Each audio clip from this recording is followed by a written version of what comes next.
अस्सलामुअलैकुम, आप देख रहे हैं टीवी 49 न्यूज यूके और मैं हूं मुनीर पीरजादा। आइए आपको ले चलते हैं आज की खबर की जानिब। सऊदी अरब में महफिल हुस्न किरात की बाबरकत तकरीब सजाई गई, जिसको सुनने के लिए पाकिस्तानी कम्युनिटी की बड़ी तादाद शरीक थी। सऊदी दारुल हुकूमत रियाज में जमीयत अहले हदीस रियाज रीजन की जानिब से मुनक़िद महफिल हुस्न किरात में हलकात तहफ़ीज़ कुरान और पाकिस्तानी स्कूल्स के हाफिज़ कुरान बच्चों और नौजवानों ने खूबसूरत अंदाज में कलाम इलाही की तिलावत की और शुरका के दिलों को ईमान की रोशनी से मुनव्वर किया।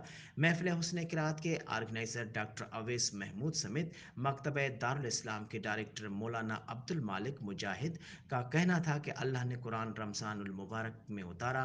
कुरान मजीद फ़ुरक़ान हमीद जहाँ हिदायत और निजात का ज़रिया है, वहीं दिलों की तस्कीन का सबब भी है।